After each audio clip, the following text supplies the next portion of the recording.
पास क्या हो जाता है, ग्रेडियंट ऑफ यू। अब जब उसका डाइवर्जेंस अप्लाई करते हैं तो वो डेल स्क्वायर के इक्वल आ जाता है। क्यों? ये देखिए डेल स्क्वायर हम किस तरह, डेल डॉट डेल, ये वाली चीज, del dot del is equal to del square.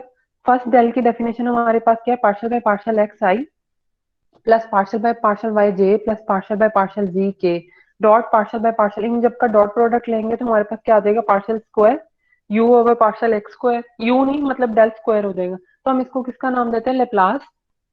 आपने कॉम्प्लेक्स में भी किया होगा, ये हार्मोनिक हार्मोनिक फंक्शन होता है कब, जब ये फंक्शन इस कंडीशन को क्या करता है, सेटिस्फाई करता है, del square u over del x square plus del square u over del y square z square is equal to zero. क्या है, द लेप्लासियन और Laplace operator is a second order differential operator given by the divergence of the gradient of a function. क्या है, divergence of the gradient of a given function over a space R, it is usually denoted by del dot del और del square, और या फिर हमारे पास क्या आ जाता है, delta. If u is a twice differentiable function, twice differentiable, twice का वर्ड क्यों, क्योंकि सेकंड ऑर्डर इक्वेशन है। अगर सेकंड डेरिवेटिव एग्जिस्ट ना करता होगा तो इसका क्या मतलब है, आपके पास ये क्या लेप्लास भी एग्जिस्ट नहीं करेगा। इसलिए हमेशा जो भी आप फंक्शन लेंगे उसके ऊपर क्या कंडीशन होगी, उसका दो दफा डेरिवेटिव क्या करना चाहिए, एग्जिस्ट करना चाहिए। If u is a twice differentiable function, then the Laplace of u is given by del u. Del u किसके इक्वल है, ये वाला del, आपके पास del square u over del dot del u. In Cartesian coordinate system, the Laplace is given by the sum of second order partial differential equation of the function with respect to each independent function. यानी जितने independent function होंगे x Y जी, हम अभी space में बात कर रहे हैं एक्स वाई जी, तो हमने तीनों लिए। अगर दो इंडिपेंडेंट होंगे तो हमारे पास सिर्फ क्या आ जाएगा, एक्स और Y. Laplace is a second order differential operator which is obtained by taking the divergence of the gradient of any scalar point function. It is denoted as this. ठीक है, अब क्या आ जाएगा हमारे पास आगे, इफ वन और टू डायमेंशन, अगर सिर्फ एक डायमेंशन हो यानी एक इंडिपेंडेंट वेरिएबल हो तो डेल स्क्वायर किसके इक्वल आ जाएगा, पार्शियल स्क्वायर होगा पार्शियल एक्स स्क्वायर।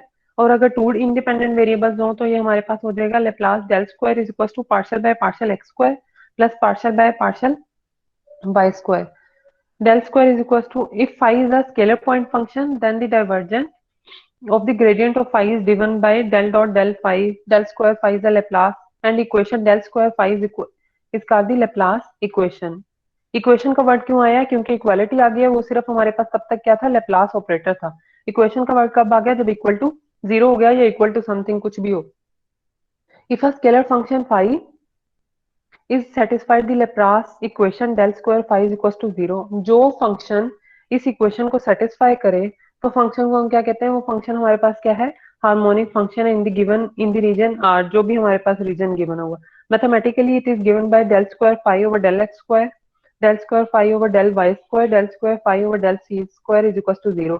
ये किसके लिए है, आपके पास कार्टेशियन कोऑर्डिनेट्स के लिए, जब एक्स वाई जी। लेकिन जब हमारे पास क्या हो, पोलर कोऑर्डिनेट्स हो, तो उसके लिए ये इक्वेशन हमारे पास क्या हो जाएगी, डेल स्क्वायर फाई। इसको आप प्रूफ कर सकते हैं, इसका प्रूफ है कहीं पे भी देख लीजिएगा, आपको बुक में भी मिल जाएगा, अभी वैसे भी उसकी प्रूफ करने की वैसे जरूरत नहीं है, लेकिन अगर आप अपनी आसानी के लिए देखना चाहें तो कर लें। सिंपल यू को आपने फंक्शन ले लेना एक्स वाई जी का, पार्शियल यू को जब पार्शियल आर से करेंगे तो इम्प्लीसिट या चेन रूल लग जाएगा, उससे ये इक्वेशन बन जाएगी, क्या है, del square phi is equal to one over R, नीचे से ये वाला ले, इस तरह आर से स्टार्ट करें, partial del square phi over del square theta, यानी पहले थीटा, फिर one over i partial phi over partial R, R का फिर पार्शियल स्क्वायर थीटा। यानी जब आर के हिसाब से हमने डेरिवेटिव लेना तो इसके साथ वन ओवर आर आ जाएगा, जब थीटा के हिसाब से ले रहेंगे तो एक दफा हमारे पास one over r square, implicit chain rule लगाने की वजह से ये सारा आ रहा है हमारे पास, del square phi over del theta square one over r del phi over del r plus one over r square del square phi over del theta square. These Laplacian occur in differential equations that describe many physical phenomena such as diffusion equations for heat and fluid flow, gravitational potential and quantum mechanics. आगे हमारे पास क्या है, हमने divergence उस दिन कर लिया था, आगे हमारे पास क्या रह गया, कर्ल। अच्छा, अब कर्ल हमारे पास क्या है, the infinitesimal rotation of a vector field is described by the curl.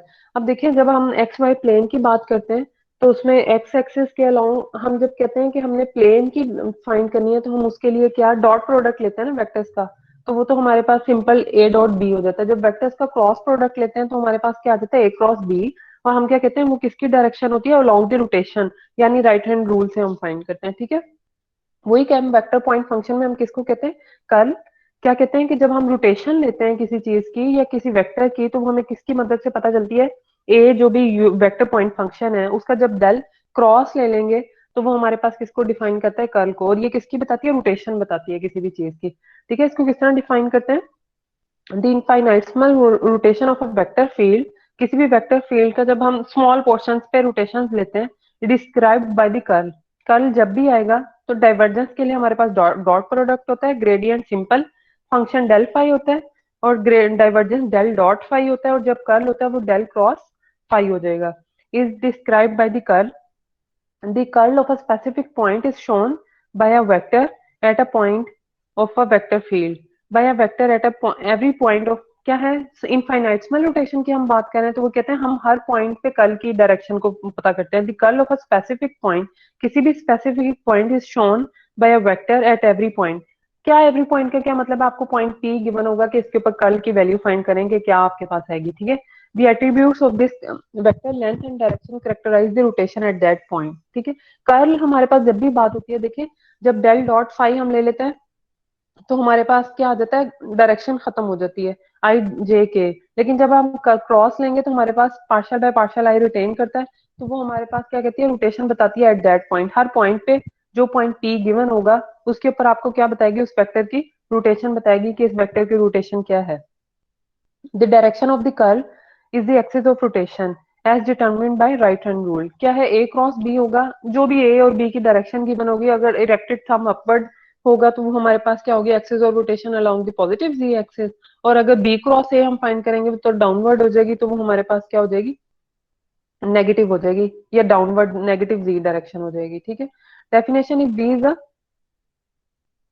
if v is a differentiable function, if v is a differentiable vector field in a certain region of space, then curl or rotation is denoted by del cross v।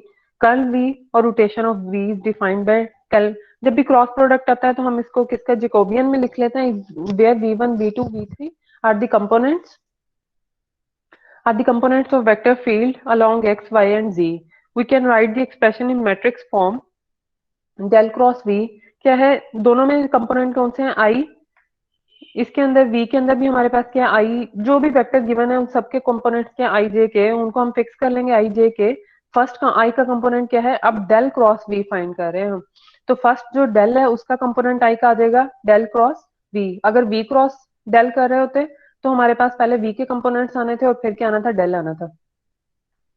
Del आपके पास क्या है, आई का component partial by partial x, और जे का component क्या है, partial by partial we. के का कंपोनेंट क्या है आपके पास, पार्शियल बाय पार्शियल जी। और हमारे पास v1 v2 v3, v1 v2 v3 हमारे पास फिर क्या आ जाएगा, इसको i को फिक्स करें, हमारे पास क्या बच जाएगा, पार्शियल बाय पार्शियल एक्स। क्या हो गया, v को पार्शियल i को फिक्स किया, हमारे पास इसको सॉल्व करेंगे डिटर्मिनेंट को, क्या आ जाएगा, partial v3 by partial y। ये अब हमें क्या देता है, rotation del cross a rotation देता है। अगर ये रोटेशन क्या हो जाएगी, जीरो हो जाएगी, यानी कि फ्लूइड की स्पेशली ये बात करें, वेक्टर फील्ड हुज कर्ल क्या आ जाएगा, इज जीरो, इज कॉल्ड इररोटेशनल। अगर तो ये कोई वैल्यू एग्जिस्ट करे तो हम क्या कहेंगे, उसकी रोटेशन उस वेक्टर फील्ड की ये है कि वो इस तरह रोटेट कर रहा है। लेकिन अगर वो जीरो आ जाए तो वो हम क्या कहेंगे, वेक्टर फील्ड क्या होगा, इररोटेशनल। ऑब्वियस सी बात है, जब वो जीरो होगा तो कर्ल जो है रोटेशन देता है, अगर वो जीरो आ जाएगा तो इसका क्या मतलब है, वो इररोटेशनल है कि वो रोटेट नहीं कर रहा है। ठीक है, वेक्टर, समझ आइए बात की। यस मैम, आ गई है। जी मैम। ठीक है, आइडेंटिटीज ऑफ कर्ल अब क्या है आपके पास,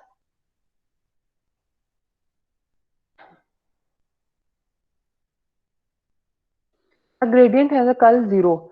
देखिए, gradient has curl zero, del phi पहले लेंगे तो वो क्या आ जाएगा, del cross del phi is equal to zero.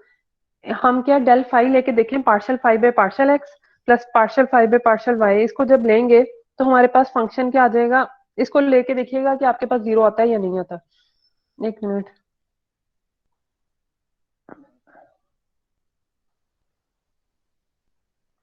मुझे पॉइंटर।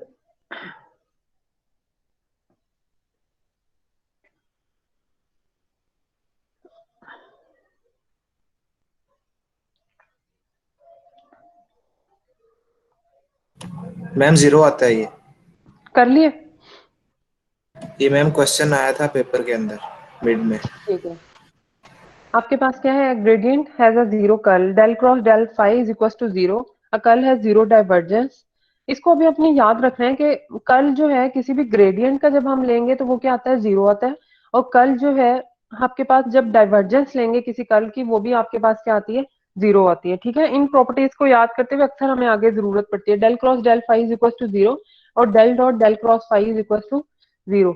आगे क्या, del dot del cross phi, या क्योंकि ये जीरो है तो हम इसको क्या है, डेल क्रॉस डेल भी लिख सकते हैं, डॉट वी, मतलब वी का बाद में ये चीज है यहाँ पे, del cross del dot del cross phi is equal to del cross del dot phi. इसका भी जब आप प्रोडक्ट लेंगे तब भी वो क्या आएगा आपके पास, zero, because del cross del is equal to zero. जब भी आप डेल क्रॉस डेल लेते हैं तो वो हमेशा आपके पास क्या आती है, जीरो आती है। आई जे के कंपोनेंट फिक्स करेंगे, जब आप उनको डिटर्मिनेंट को सॉल्व करते हैं तो वो सेम वेक्टर्स आते हैं और वो जीरो बन जाता है। बाकी क्या प्रॉपर्टीज, वही हमारे पास अलजेब्राइक प्रॉपर्टीज क्या है, plus addition, addition subtraction multiplication और डिवीजन।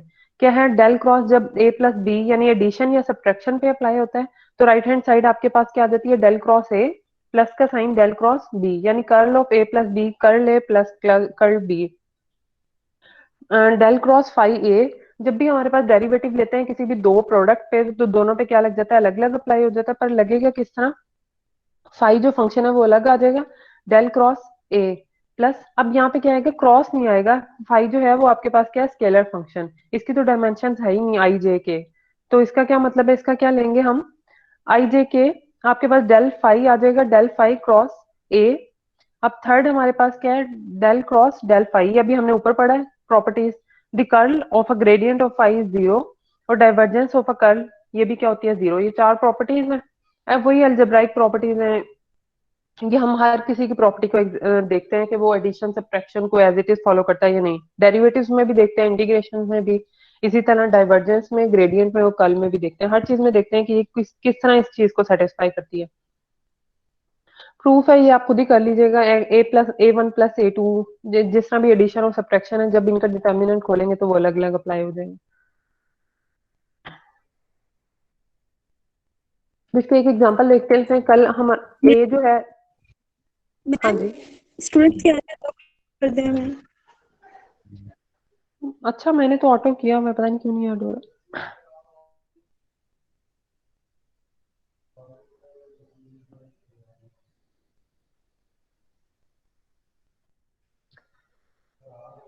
अच्छा, अब एग्जांपल देखिए, हमारे पास कोई भी वेक्टर वेक्टर फील्ड गिवन है, ये vector function a is equal to x y cube i minus two x square y z j plus two y z की power four k unit vector. अब हमने कर लेना है, अब साथ में वो पॉइंट दिया हुआ है कि किस पॉइंट पे आपने उसकी रोटेशन क्या करनी है, फाइंड करनी है। तो डेल क्रॉस ए हमारे पास क्या आ जाएगा, partial by partial x, partial by partial y into z x cube. अब हमें डिटर्मिनेंट लगा देंगे आई जे के, इसको सॉल्व करेंगे, partial by partial y, answer आपके पास क्या आ जाएगा, टू जी की power four plus two x square y z i unit vector, three x z square z unit vector. ये कैलकुलेट करना है कि इस पॉइंट पे एक्स की वैल्यू क्या है, वन, वाई की वैल्यू माइनस वन और जी की वैल्यू भी क्या है आपके पास, वन। यहाँ पे पुट करें तो आपके पास क्या आ जाएगा, थ्री जे प्लस फोर के, यानी रोटेशन क्या है, along the J, along the j unit vector।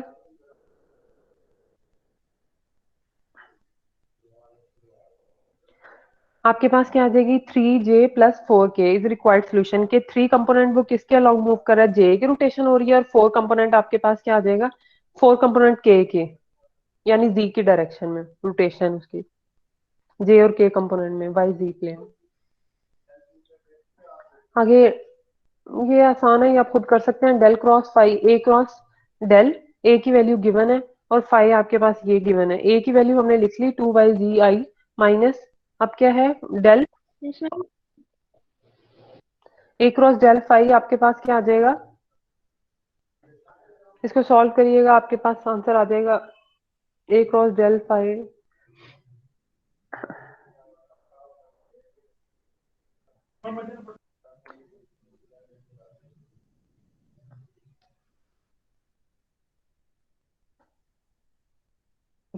अब हमारा नेक्स्ट, जैसे हमने डायरेक्शनल डेरिवेटिव पढ़ा था वेक्टर फील्ड के लिए, अब हमें इंटीग्रेशन को क्या करना है, एक्सपेंड करना है कि इंटीग्रेशन किस किस तरह हो सकती है हमारे पास वेक्टर फील्ड फंक्शन में। ठीक है, अब वेक्टर फील्ड फंक्शन में आप सबसे पहले क्या पढ़ेंगे, लाइन इंटीग्रल। लाइन इंटीग्रल के बच्चे देखिए, अभी तक हमने ये बेसिकली है किस तरह, डेफिनेट इंटीग्रल की तरह ही है। डेफिनेट इंटीग्रल में हम सिर्फ एक इंडिपेंडेंट वेरिएबल की बात करते थे कि dx के अलोंग इंटीग्रेशन ले लेते थे, या अगर dx और dy भी आ रहा है तो हम उसको क्या करते थे, एक पैरामीटर की फॉर्म में लिख लेते थे, पैरामीटर मीन्स टी में। हम कर्व के अलोंग हमेशा डेरिवेटिव इंटीग्रेशन फाइंड करते थे। लेकिन जब आपने एक्स वाई यानी दो इंडिपेंडेंट वेरिएबल्स में हो, या आपके पास जैसे जैसे vector field function, vector field means i j k component या उसके एक्स वाई जी तीनों डायरेक्शन हो, तो हम उसके लिए किसको, उसका वर्ड क्या इंट्रोड्यूस करवा देते हैं, लाइन इंटीग्रल। ठीक है, an integral where the function is evaluated along a curve। हम जब along a curve evaluate करते हैं उसको क्या कहते हैं, लाइन इंटीग्रल। जब along a surface करते हैं तो उसको सरफेस इंटीग्रल। और जब हम थ्री डायमेंशन में सरफेस इंटीग्रल हो जाता है, फिर हमारे पास क्या आता है, volume integral. It is also named as path integral, किसी भी पाथ के along इसके integral, curve integral, curvilinear integral, curvilinear. अभी आपको मतलब नेक्स्ट चैप्टर में बताऊंगी कर्विलीनियर होता क्या है हमारे पास इंटीग्रल। बेसिकली ये एक्स वाई एक्स के अलोंग भी डायरेक्शन होती है और वाई में भी, फिर जो फिक्स्ड पॉइंट होता है तो वो हमारे पास कर्विलीनियर कोऑर्डिनेट्स कहलाते हैं। Contour integral as well, the function is to integrate may be a scalar field और अ वेक्टर फील्ड। जिस फंक्शन को हमने इंटीग्रेट करना है वो स्केलर फील्ड भी हो सकती है और क्या, वेक्टर फील्ड भी। The value of the line integral is the sum of values of the field at all points on the curve. हर पॉइंट पे हमारे पास सम है। जिस तरह हमने वो रिमानियन सम देखा था, क्या था, समेशन था एफ ऑफ एक्स आई, छोटे छोटे रेक्टेंगल्स में हम उसे डिवाइड कर देते थे। जो उसकी विड्थ थी उसे डेल एक्स का, और जो हाइट थी उसे एफ ऑफ डेल एक्स या f of del x i, उसके ऊपर इंटीग्रेशन लगाते थे। ये the value of the line integral is the sum of all values, is the sum of all values of the field at all points on the curve weighted by the some scalar functions on the curve। एक minute में ना कोशिश करती हूँ इसको pointer मिल जाए।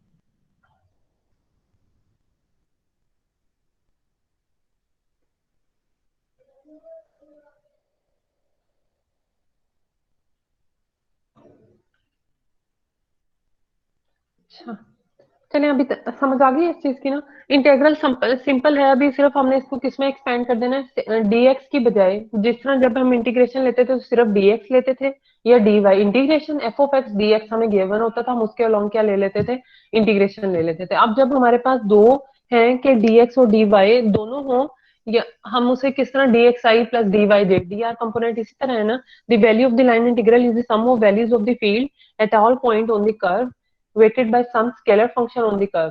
A line integral is the natural generalization of definite integral। अभी तक हमने डेफिनेट इंटीग्रल पढ़ा, जब हम उसको जनरलाइज कर देते हैं तो वो हमारे पास क्या हो जाता है, line integral. Line integral can be transformed into double integral and surface integral. वो हम देखेंगे आगे, सरफेस किस किस थ्योरम से, स्टोक्स थ्योरम से, ग्रीन थ्योरम से, हम किसकी मदद से लाइन इंटीग्रल को डबल इंटीग्रल में भी कर सकते हैं और डबल इंटीग्रल को लाइन इंटीग्रल में भी कर सकते हैं, जिसे हमें सॉल्व करना इजी हो। The symbolic form of the line integral is given bye integration. Integration क्या है आपके पास, कोई भी कर्व आपके पास गिवन होगी ए dot D R. D R किसके इक्वल होता है हमें पता है, डी एक्स आई plus d y j plus D G के is the differential displacement vector. The integral that involve differential displacement vector called line integral. जिसके अंदर हमारे पास क्या आती है, डिफरेंशियल डिस्प्लेसमेंट वेक्टर आती है, वो हमें क्या कहलाता है, लाइन इंटीग्रल। जब हमारे पास line integral can also be expressed as A, जो है वो हमारे पास A one i plus A two j plus A three k. अगर यहाँ पे स्केलर होता तो i j d x i d y j component हमारे पास रिटेन कर जाते हैं। तो हमारे पास the line integral A dot D r is sometimes called scalar line integral of a vector field A. Scalar line integral क्यों कहलाते हैं? किसी भी वेक्टर फील्ड के ऊपर जब हम लाइन इंटीग्रल लेते हैं वेक्टर फील्ड के ऊपर, और आंसर हमेशा क्या आएगा? स्केलर फील्ड, तो हम इसको क्या कहेंगे? The line integral A dot D r is sometimes called a scalar line integral of a vector field A. क्योंकि यहाँ पे वेक्टर फील्ड के ऊपर हमने अप्लाई किया, वेक्टर फील्ड के ऊपर हमने यहाँ पे अप्लाई किया आई जे, ये वेक्टर फील्ड है, क्या है उसका डिफरेंशियल लिया d x i d y j, i dot i one के इक्वल है, तो आंसर क्या आ गया? Scalar field. तो वो यही बात कह रहे हैं, the line integral is sometimes called a scalar line integral of a vector field, कि हम लाइन इंटीग्रल की बजाय उसे क्या कह देते हैं? Scalar line integral of a vector field C. If C is closed curve which we shall assume a simple closed curve, a curve which does not intersect itself. Close curve हमारे पास क्या होती है? एक तो हम उसको डिफाइन करते हैं कि जिसका इनिशियल और फाइनल पॉइंट क्या हो?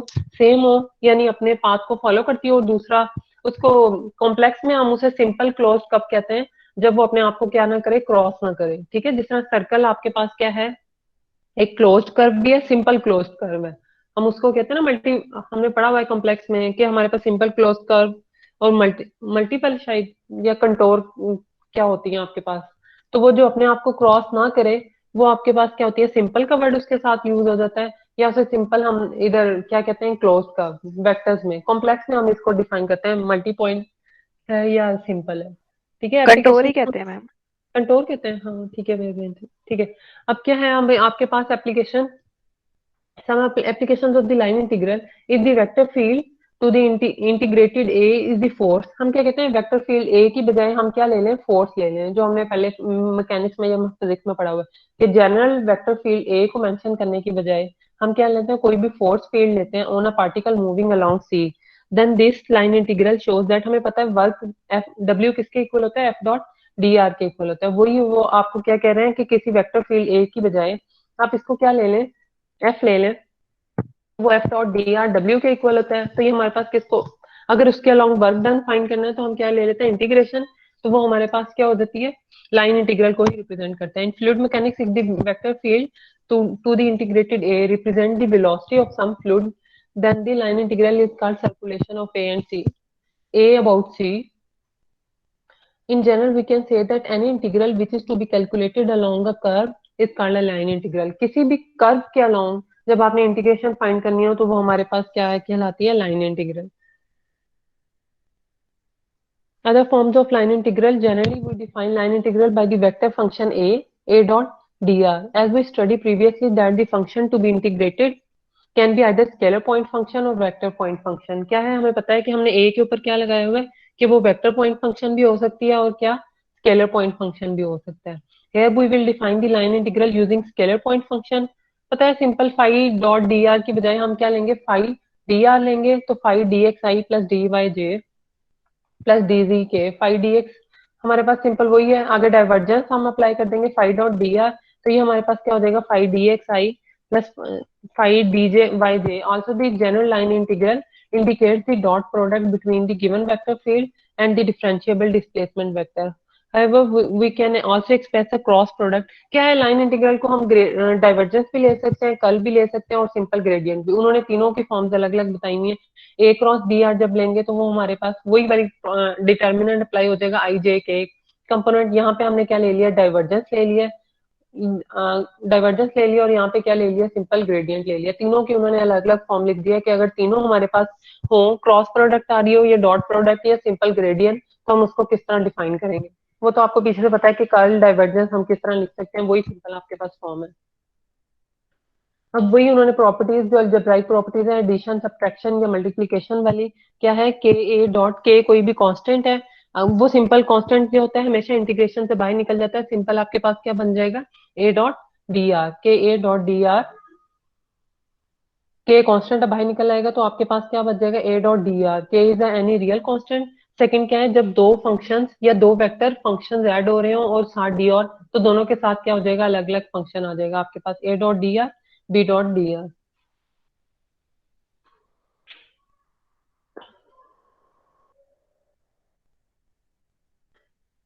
इसी तरह अगर आपके पास इंटीग्रेशन जो क्लोज पाथ के अलोंग है, दो पाथ में डिवाइड हो, यानी आपने 0 से 1 1 पे जाना हो, पहले वो एक्स एक्सिस के अलोंग 0 1 0 पे जाए, तो हम उसको दोनों की क्या ले लेंगे, अलग अलग इंटीग्रेशन ले लेंगे, कि पहले एक पाथ की ले लेंगे फिर दूसरे हम पाथ की ले लेंगे।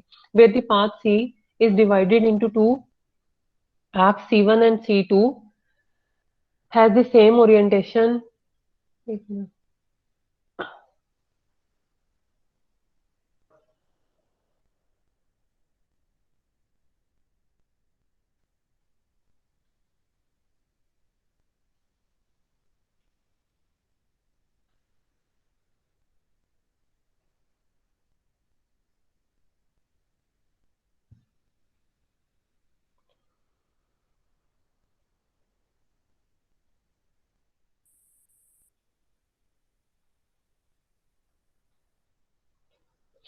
क्या बात कर रहे हैं कि अगर आपने इंटीग्रेशन लेनी है किसी भी पाथ के अलोंग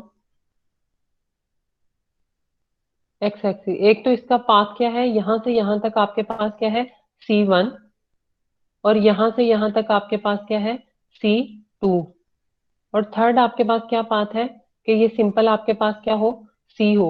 वो ये बात कर रहे हैं कि कोई भी पॉइंट हो जिसकी दो आपके पास कर्व्स हो, एक ए पॉइंट, ये बी पॉइंट, और दूसरा क्या है आपके पास सी पॉइंट। तो इंटीग्रेशन हम पहले किस तरह डिवाइड कर देंगे, ए से लेके डी तक, यानी अलोंग ए बी पाथ ले लेंगे।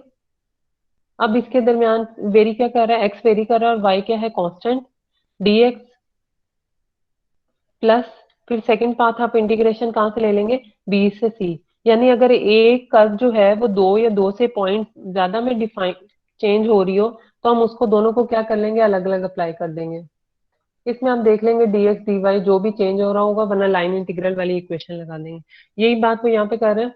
क्या अगर हमारे पास where the path C is subdivided into into टू आर्क्स C1 एंड C2, इसी तरह हमारे पास दो पाथ्स में अगर डिवाइड हो तो हम उसको किस तरह लिख देते हैं, a dot D R C1 plus C2 a dot D R, यानी दोनों की अलग अलग इंटीग्रेशन ले लेंगे, फिर उनको ऐड करेंगे तो सेम वही रिजल्ट होगा जो टोटल ओवरऑल इंटीग्रेशन का रिजल्ट आएगा या लाइन इंटीग्रल का रिजल्ट आएगा।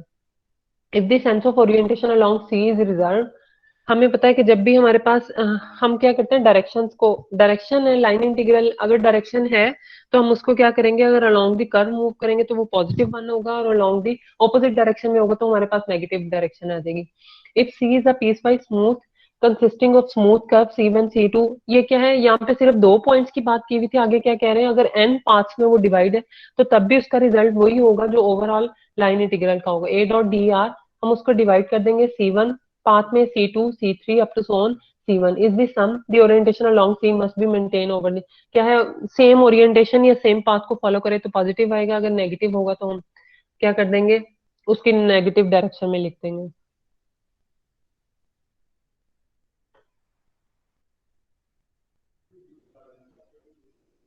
अब इसके एग्जांपल्स हमारे पास क्या है, if phi is equal to 2xy z² और f की वैल्यू क्या है, xyi minus zj plus x square की, x की वैल्यू क्या गिवन है t², y की वैल्यू 2t प्लस z की वैल्यू t³।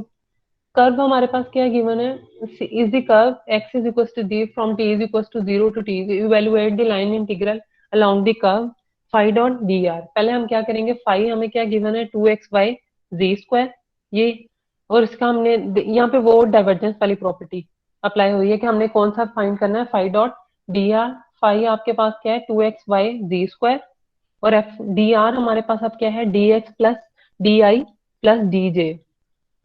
हमने क्या करना है, सबसे पहले इसको किस कर्व के अलोंग फाइंड करना है, x इज इक्वल टू, अब कर्व के अंदर इसे ट्रांसफर करेंगे इसकी सारी प्रॉपर्टीज को, इसकी सारी प्रॉपर्टीज को, x की जगह हम क्या पुट कर देंगे t², y की जगह क्या पुट कर देंगे 2t, और z की जगह क्या पुट कर देंगे t³। तो 5 फंक्शन हमारे पास किसके अंदर चले जाएगा, 4t, यानी सारी की सारी अलोंग दी कर्व। अब हमने r, यानी उसके अंदर क्या आता है, dr किसके इक्वल होता है, dxi plus dyj plus dz। अब पहले हम सिंपल r लेंगे ताकि हम उसके अंदर x की वैल्यू पुट कर दें, t² y² और z²।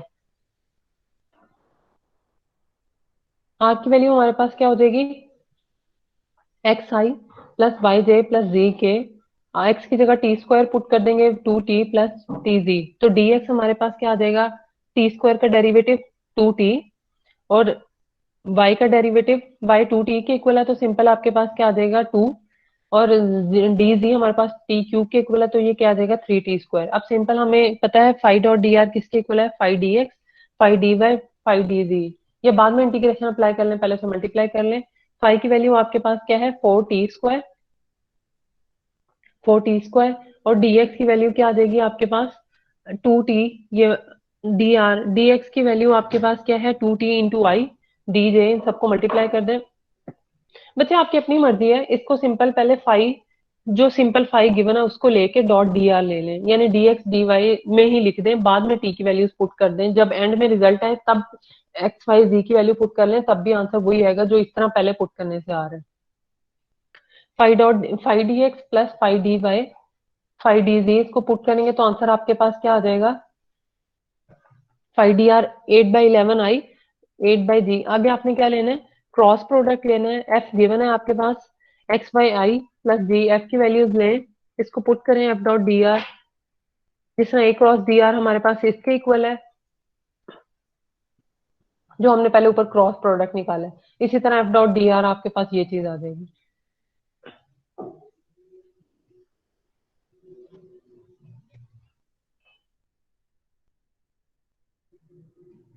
आगे क्या है, find the total work done in moving a particle in a force field F 3xy minus 5x के along the curve x is equal to t² plus 1।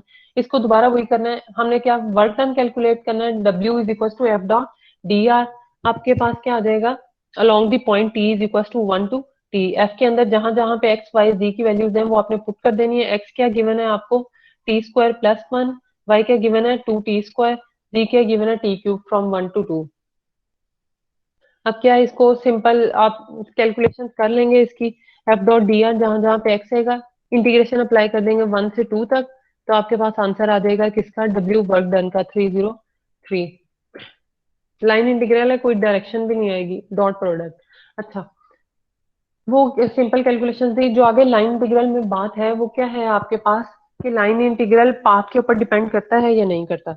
Generally हम कहेंगे कि ये लाइन इंटीग्रल पाथ के ऊपर क्या करता है, डिपेंड करता है। लेकिन जब क्या हो, आपके पास क्लोज्ड कर्व हो, तो हम क्या कहेंगे, वो इंडिपेंडेंट ऑफ पाथ हो जाता है। सिर्फ किसके ऊपर डिपेंड करता है, एंड पॉइंट्स के ऊपर, P1 और P2 के ऊपर। इसको क्या है, line integral depends on path, ये बात याद रखने वाली। ऊपर सिंपल कैलकुलेशन तो आप लोग कर लेंगे जब आपको डॉट या क्रॉस प्रोडक्ट हो। The value of the line integral A dot D R generally depends not only and points, कि जब हमारे पास क्लोज्ड पाथ ना हो, सिंपल कोई भी कर्व हो C1 C2, तो वो क्या करता है, पाथ के ऊपर भी डिपेंड करता है। मीन हम किस पाथ को फॉलो कर रहे हैं, रिजल्ट डिफरेंट आएगा।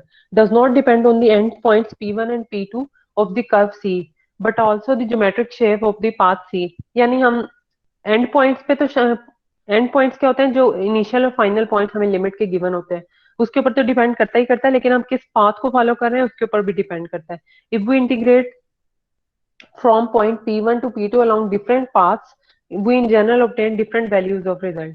इसको आसान लफ्जों में क्या है, कि जब सिंपल पाथ होता है तो वो क्या करता है, हमारे पास लाइन इंटीग्रल डिपेंड कर रहा होता है पाथ के ऊपर, हम कौन सा पाथ फॉलो करते हैं। लेकिन जब क्लोज्ड पाथ हो, इनिशियल और फाइनल पॉइंट सेम हो, तो उस केस में हमारे पास लाइन इंटीग्रल क्या है, उसके ऊपर डिपेंड नहीं करती।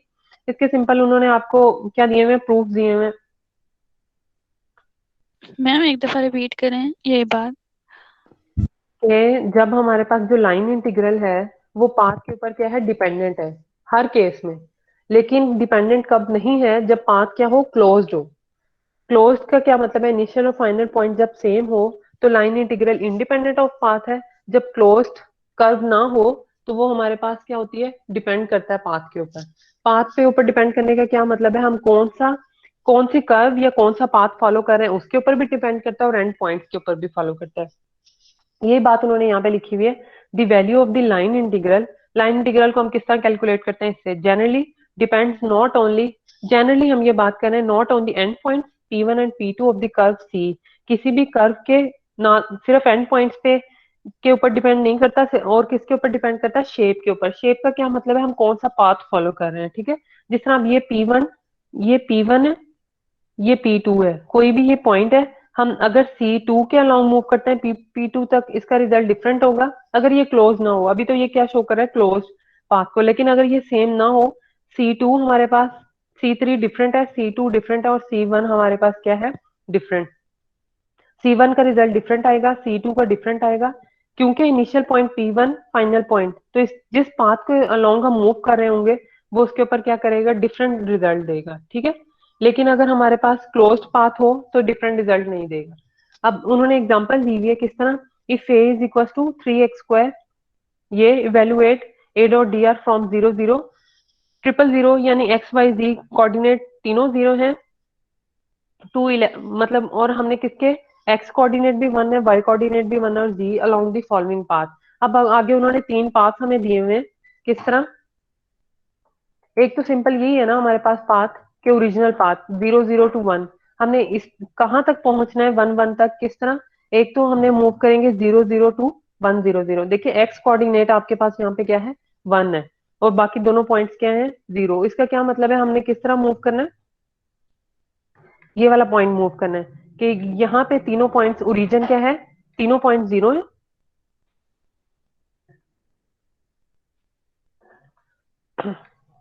और यहाँ पे एक पॉइंट हमने जो फर्स्ट पाथ ले रहे हैं, उन्होंने आपको क्या कहा है, एक्स एक्सिस के अलोंग 1, फिर आगे क्या है 0, और थर्ड आपके पास क्या है, यहाँ पे भी 0।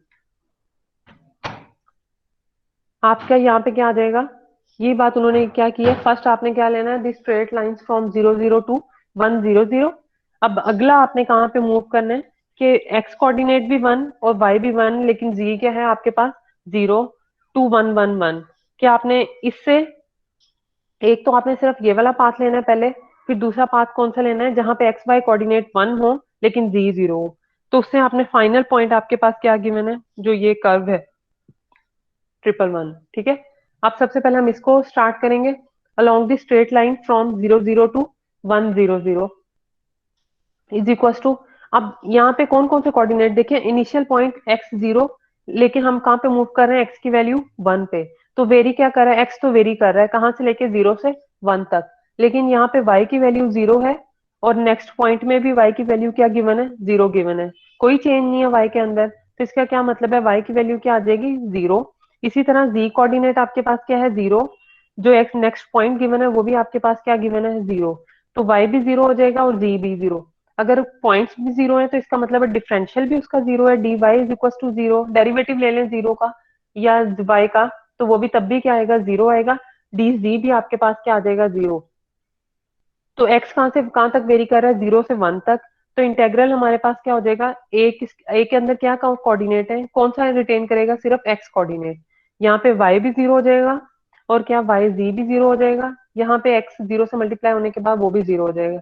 हमारे पास a डॉट डी आर हमने फाइंड करना है, समझ आ गई ये कोऑर्डिनेट्स कैसे लिए हैं, जी मैम। और बाकी लोगों को, हेलो, बाकी कोई बोल रहे हैं बच्चे, समझ आ गई है? जी मैम। यस मैम आ रही Yes, ma'am. यस मैम आ गई। ठीक है, आपके पास a डॉट डी आर आपके पास क्या हो जाएगा, a1 dx plus a2 dy plus a3, सिर्फ हमारे पास, जी मैम देख, आ गई है। ठीक है, आपके पास क्या बच जाएगा, a की वैल्यू 3x², सिर्फ x वाली क्वांटिटी रिटेन करेगी क्योंकि x वेरी कर रहा है, तो इसकी लिमिट भी आपके पास कहाँ से कहाँ तक आ जाएगी, हम बेसिकली इधर से लिमिट्स फाइंड करते हैं कि हमने किसके अलोंग मूव करना है, 0 to 1, 3x², क्या रिटेन करेगा, सिर्फ dx रिटेन करेगा, बाकी सारी चीजें 0 हो जाएंगी, dy भी 0 हो जाएगा, d0 भी, तो dx 3x² dx 0 to 1, आपके पास आंसर क्या आ गया, 1, तो x³/3, x की वैल्यू 1 पुट कर देंगे तो आपके पास आंसर क्या आ जाएगा, 1। अब सेकंड हमने पाथ क्या लेना है, फ्रॉम एक्स वाई, यानी ये वाला पाथ अब लेना है जहां पे इनिशियल पॉइंट x की वैल्यू 1, y की वैल्यू 1, और फाइनल पॉइंट क्या है, ये वाला, ठीक है। फर्स्ट हमने कैलकुलेट कर लिया 0 0 to 1 0 0, नेक्स्ट आपने क्या कैलकुलेट करना है, 1 0 0 to 1 1 1।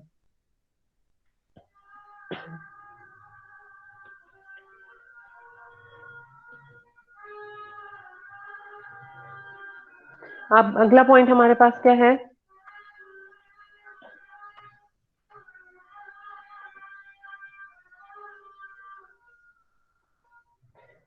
आसो दी स्ट्रेट लाइन फ्रॉम 100 टू 110। अब हम पहले क्या पुट करेंगे, 0 0 0 0 से कहाँ पे मूव किया था, 100 तक। अब हम क्या लेंगे, 100 से कहाँ पे जाएंगे, 110 तक, फिर उसके बाद फाइनल पॉइंट पे मूव करेंगे। अब यहाँ पे देखें एक्स की वैल्यू क्या है, 1, और फाइनल पॉइंट भी एक्स की वैल्यू क्या आ जाएगी, 1। वाई क्या है, 0 से 1 वेरी कर रहा है, ले दोनों के दरमियान एक्स की वैल्यू 1 है, कांस्टेंट है, तो डी एक्स हमारे पास क्या आएगा, 0 ही आएगा ना। ठीक है, एक्स की वैल्यू यहाँ पे 1 है, वाई की वैल्यू भी आपके पास क्या है, 1। एक्स की वैल्यू तो 1 आ गई, लेकिन डिफरेंशियल की वैल्यू क्या आएगी आपके पास, 0। देखिए एक्स की वैल्यू आपके पास 1 है, लेकिन 1 से 1 तक वेरी हो रहा है ना, कि कांस्टेंट है। एक्स की वैल्यू 1, 0, 0, और फाइनल वो किस तरफ हम मूव कर रहे हैं अब, किस पॉइंट तक, एक्स की वैल्यू 1, 1, 0, और थर्ड इसके बाद इस पॉइंट ने किसके ऊपर जाना है, 1, 1 फाइनल पॉइंट पे। इनिशियल पॉइंट क्या था, तीनों 0 थे। ठीक है, इनिशियल पॉइंट में तीनों 0 थे, 0, 0। अब क्या है, ये अलोंग द पाथ C1 है, जो हमने पीछे बात की थी कि इन कंटोर्स को, इन पाथ को अलग अलग डिवाइड भी कर दिया जाए तो सेम रिजल्ट आएगा। ये वाला पाथ 0 0 0 से 100 C1 है, उसके बाद ये वाला पाथ क्या है आपके पास, C2, और फाइनल पॉइंट क्या है, C3। हम क्या करेंगे, इन पाथ को तीनों को अलग अलग फाइंड करेंगे, इनको जब टोटल फाइंड करेंगे तो आंसर क्या आएगा, वो अलोंग द कर्व हो जाएगा। अब हमने फर्स्ट फाइंड कर लिया, उसका आंसर C1 का आंसर क्या है, 1 आया है, 0 0 1। अब हमने इसकी इंटीग्रेशन लेनी है कि हम किसको वेरी करेंगे और किसको सेम रखेंगे। एक्स की वैल्यू यहाँ पे 1 है, यहाँ पे भी एक्स की वैल्यू क्या है, 1, तो एक्स की वैल्यू 1 आ जाएगी, लेकिन जो डेरिवेटिव है डी एक्स, वो आपके पास क्या आ जाएगा, 0 आ जाएगा। मैम स्टूडेंट्स को अलाउ कर दें।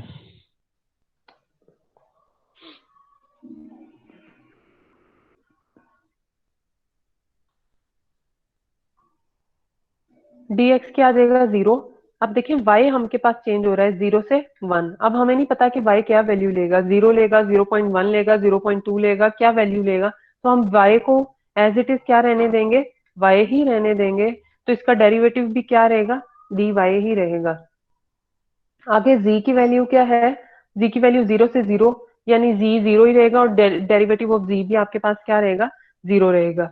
तो आपके पास क्या आ जाएगा, 100 टू 110, x की वैल्यू 1, z की वैल्यू 0, dx भी 0, dz भी 0। सिर्फ y क्या कर रहा है, वेरी कर रहा है 0 टू 1। तो इंटीग्रेशन किसके अलोंग आएगी, y के अलोंग। क्यों, क्योंकि dx भी 0 है, dy भी 0 है।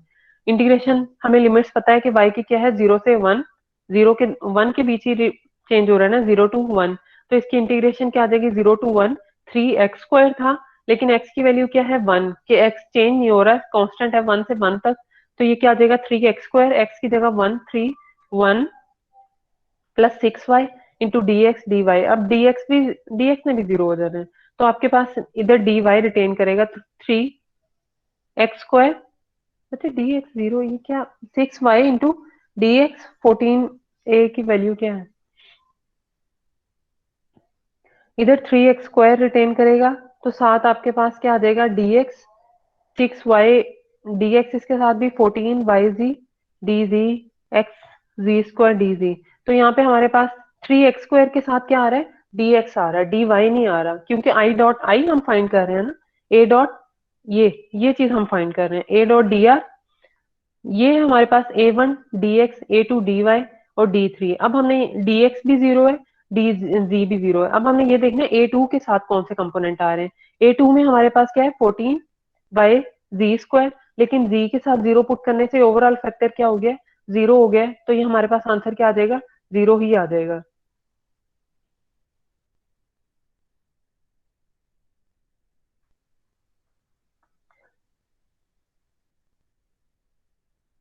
समझ आइए ये किस तरह 0 आया, ये यहाँ पे इन्होंने dx लिख दिया, यहाँ पे dx नहीं आएगा, 0 ही आएगा।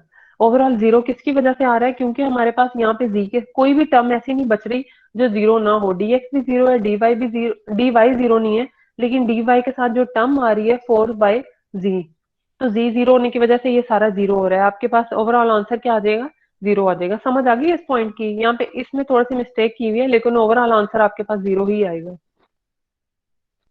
यस मैम, आ गई समझ। ठीक है। अब थर्ड हमारे पास फाइनल पॉइंट C3 का वो क्या है, 1 1 to 0 to 1 1। यहाँ पे अब x की वैल्यू 1 से 1, y की वैल्यू भी क्या है 1 से 1, दोनों कांस्टेंट है, x की वैल्यू भी 1, y की वैल्यू भी 1, लेकिन डेरिवेटिव कांस्टेंट क्या क्या होता है 0, तो dx भी 0 हो जाएगा और dy भी 0 हो जाएगा। सिर्फ z के अंदर वेरिएशन आएगी, वो क्या है 0 to 1। तो हम इसको लिख देंगे 0 to 1, 3 1 स्क्वायर। ये सारा जीरो होने के बाद हमके पास क्या आंसर आ जाएगा 20/3। तो इन तीनों को ऐड करेंगे तो कर्व हमारे पास A to DR क्या रिजल्ट आ जाएगा 23/3। अब हमने सिर्फ अभी एक एक पाथ को फॉलो किया है, किस तरह C1 C2 C3। अब हमने दूसरा कौन सी इक्वेशन उन्होंने दी हुई है,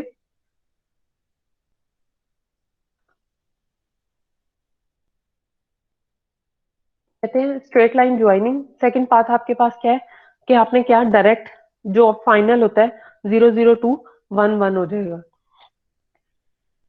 उसके अलाउंग फाइंड करें कि क्या रिजल्ट आता है।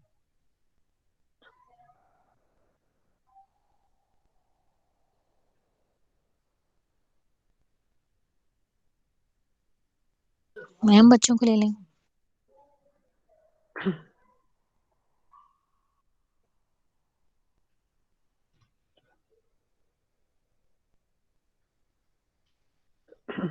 आपके पास अपनी इक्वेशन क्या A dot DR dx² + 6y 14yz D सुई।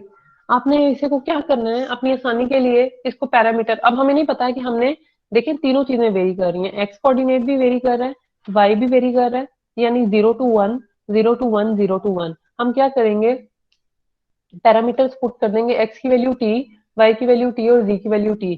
तो हमारे पास इक्वेशन सारी की सारी किसके अंदर चले जाएगी t के अंदर, यानी a की इंडिपेंडेंट वेरिएबल हो जाएगा। तो उसके लिए हम क्या ले लेंगे 0 to 1, x की जगह t पुट करेंगे तो t² + 60 - 14 t² 20 t³ into dt 0 to 1। आपके पास आंसर क्या आ जाएगा 13/3। ऊपर वाले केस में क्या आंसर आया था 23/3, यहाँ पे क्या है 13/3। इसका क्या मतलब है, हमने जैसे ही पाथ डिफरेंट किए हैं, पाथ पहले कौन सा था,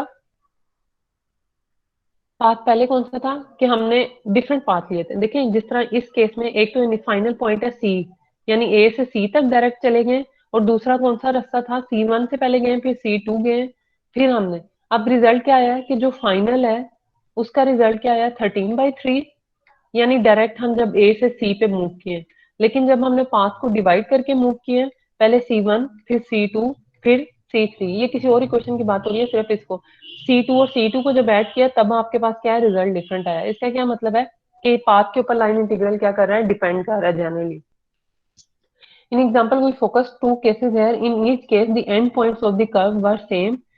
End point 0 0 0 to 1 1 था, ठीक है, were same. We choose different paths to obtain different result. The result obtained by both the cases are different. Hence, we conclude that the line integral not only depends on कि line integral सिर्फ किसके ऊपर and points के ऊपर depend नहीं करता, बल्कि हम जिस कर्व को पार्टिकल का लेते हैं उसके ऊपर भी क्या करता है डिपेंड करता है। ठीक है।